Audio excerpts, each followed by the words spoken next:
नमस्कार दोस्तों, मेरा नाम है मनीष कुमार सिंह और आप देख रहे हैं 4 पीएम महाराष्ट्र।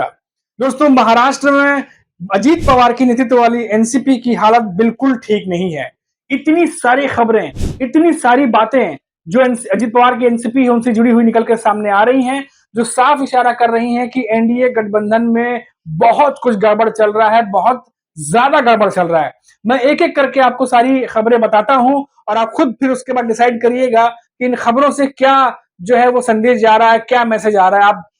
तो शुरुआत करते हैं सबसे पहले जो आज की सबसे बड़ी खबर है कि जो एकमात्र जो प्रत्याशी जीत करके आए हैं अजीत पवार की एनसीपी से, सुनील तटकरे, उनके और प्रफुल्ल पटेल के बीच में जो है तनातनी चल रही है। जी हाँ, सोर्सेस की माने तो जिस तरीके से बीजेपी की तरफ से तमाम पार्टी जो उनके एनडीए अलायंस की पार्टियां हैं, सबको कोई ना कोई कैबिनेट मंत्रिमंडल पद में जो है दिया जा रहा है। ऐसे में बीजेपी की तरफ से ये कहा गया था कि आप अलायंस है तो आप भी एक सीट जो है वो बता दीजिए, तो हम एक मंत्री पद में मंडल एक पद जो है वो हम दे देंगे। तो एक नेता का नाम मांगा था और उसी को लेकर के जो है सुनील तटकरे और प्रफुल्ल पटेल में खींचतान शुरू हो गई है। ऐसी खबरें आ रही हैं, जो रिपोर्ट्स हैं और जो सोर्सेस की वजह से खबर आ रही है कि सुनील तटकरे जो है वो एक ऐसे लौते प्रत्याशी हैं जो जीत करके आए हैं अजीत पवार के एनसीपी में, इसीलिए कहीं ना कहीं वो अपना जो कह सकते हैं दावा है वो मजबूत कर रहे हैं। वहीं दूसरी तरफ प्रफुल्ल पटेल जो है एक सीनियर लीडर है और काफी समय से जो है वो केंद्र में भी रहे हैं और सरकारों के पार्ट भी रहे हैं, काफी सीनियर लीडर है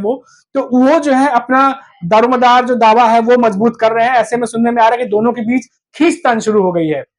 और बीजेपी की तरफ से ये कहा गया है कि जल्द से जल्द 1 से 1.5 घंटे के अंदर जो है इसको सुलझा करके फाइनल नाम जो है वो बताया जाए कि कैसे जो है किसका नाम जो है सामने दे रहे हैं। और इसीलिए मैं आपको बता दूं कि जो 6 नाम सामने आए हैं, जिनको न्योता गया, जिनको कॉल गया है आज, उसमें से एक भी नेता जो है वो अजीत पवार की एनसीपी से नहीं है, जो आज दिल्ली जा रहा है। अभी तक के जो नाम सामने आए हैं वही मैं आपको बता दूं कि अजीत पवार खुद जो है कई नेता जो एनडीए अलायंस के पार्ट हैं वो दिल्ली जाकर के जब 4 जून को रिजल्ट आया था उसके बाद एनडीए की जो मीटिंग हुई थी उसमें तमाम दल के नेताओं को बुलाया गया था। अजीत पवार तभी भी वहां पर मौजूद नहीं थे। और वही बात करें शपथ समारोह में भी कहीं कोई खबर नहीं है कि वो वहां जा रहे हैं। और इससे पहले जब एकनाथ शिंदे या फिर बात करें देवेंद्र फडणवीस, ये दोनों दिल्ली जाकर के आ चुके हैं, लेकिन अभी तक तीसरे पार्टनर जो अजीत पवार है वो दिल्ली नहीं गए हैं। तो ये एक बात हो गई। दूसरी बात, जिस तरीके से अजीत पवार की एनसीपी की फर्जियत हुई है महाराष्ट्र में, जो 4 सीटें उन्हें 5 सीटें दी गई थी, एक उन्होंने निर्दलीय को दी थी, 4 सीटें पर वो लड़ रहे थे, उसमें से एक सीट जो है वो निकाल करके लेके आए, वही सुनील तटकरे जो जीत करके आए हैं। वही बात कर ले, जिस एनसीपी से उनका कंपैरिजन हो रहा है शरद पवार की एनसीपी, वो 10 सीटों में से 8 सीटें जीत करके आई है और जो कि बहुत सबसे ज्यादा जितनी भी पार्टियां लड़ी हैं उनमें सबसे अच्छा परसेंटेज जो है वो शरद पवार की एनसीपी का रहा है। तो ऐसे में कहीं ना कहीं जो बारामती की सीट हारी अजीत पवार ने, उस पर जो है कहीं ना कहीं साख की लड़ाई थी इस बार, क्योंकि अजीत पवार ही हैं जो बारामती से हमेशा सुप्रिया सुले के लिए कैंपेन करते आए हैं जब वो एनसीपी का पार्ट हुआ करते थे। यहाँ तक कि 2019 में भी शरद पवार ने सुप्रिया सुले का पूरा कैंपेन संभाला था और उनके लिए वोट मांगे थे और भारी मत से सुप्रिया सुले जीती थी।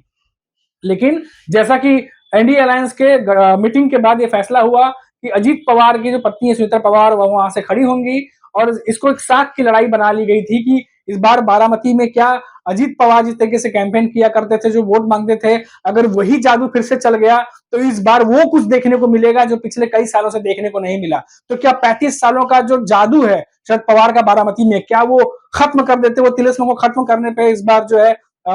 अमानत है अजीत पवार, लेकिन ऐसा कुछ भी होता नहीं दिखा। तो बारामती की हार से खुद अजीत पवार भी कहीं रिपोर्ट में पढ़ा कि वो कह रहे थे कि उन्हें भी बहुत सरप्राइज हुआ जब वो बारामती से हार गए, सुनीता पवार बारामती से हार गई और सुप्रिया सुले फिर से इस बार जो है वो जीत के बारामती से शरद पवार के लिए सीट लेकर के आई एनसीपी के लिए। तो ये सब बातें जब सामने आई हैं तो उसके बाद काफी कुछ अजीत पवार की पार्टी में घट रहा है। अभी ये तो तमाम अपडेट मैंने दिए जो अभी फिलहाल आसपास में अभी अभी घटे हैं, लेकिन अगर आप कुछ दिन पहले जाइए तो आप देखिए कि वहां दिल्ली में जब लगातार बैठकें चल रही थी एनडीए गठबंधन की, तो वहां अजीत पवार की एनसीपी से कोई भी नेता वहां पर नजर नहीं आया। खुद अजीत पवार भी वहां पर नजर नहीं है, जबकि वो महाराष्ट्र के उप मुख्यमंत्री हैं, देवेंद्र फडणवीस उप मुख्यमंत्री और सीएम एकनाथ शिंदे। तो सीएम एकनाथ शिंदे जा चुके हैं, उप मुख्यमंत्री बीजेपी के देवेंद्र फडणवीस जा चुके हैं, लेकिन अजीत पवार अभी तक नहीं गए हैं। वहीं मैं अगर आप बात करूं कि वहां पर तो नहीं गए, लेकिन मुंबई में जो उनका आवास है देवगिरी, वहां पर उन्होंने एक बैठक बुलाई थी तमाम विधायकों की, तमाम बड़े नेताओं की,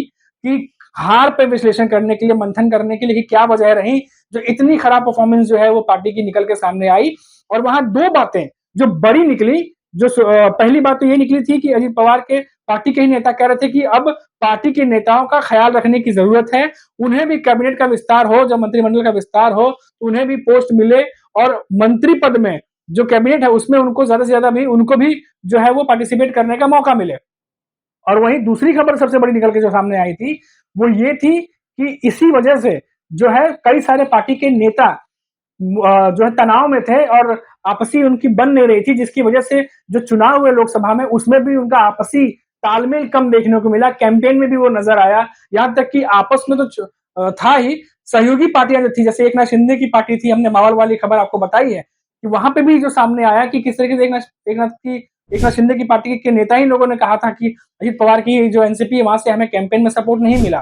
तो ये सारी चीजें छोटी छोटी चीजें थी जो फैक्टर बन के निकली, जो पार्टी के अंदर अंतरकलह चल रही थी वो सामने आई। तो ऐसे में अजित पवार जब यहाँ पे मीटिंग कर रहे थे तो ये दो बातें सामने निकल करके आई। अब तीसरी बात जो खबर निकल के आई कि 5 विधायक नहीं पहुंचे,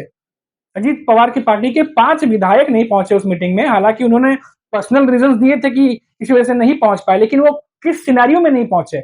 जब बात ये हो रही है कि शरद पवार की पार्टी से बहुत सारे विधायक जो हैं वो संपर्क में हैं। अब ऐसी स्थिति में अगर 5 विधायक, इनकी इतनी बड़ी मीटिंग होती है घर पर जो कि मंथन किया जाना है, वहां नहीं पहुंचते तो जाहिर सी बात है बहुत सारे जो है कह सकते हैं कि सवाल खड़े होते हैं और धुआं भी वही उठता है जहां आग लगी होती है। ऐसी कुछ परिस्थिति बन गई है महाराष्ट्र की राजनीति में इस समय। और वहीं इस समय सारे दल जो है वो संपर्क में है कि राजनीति कर रहे हैं और कह रहे हैं कि दूसरे दल के नेता हमारे संपर्क में है, उनकी सरकार खतरे में है,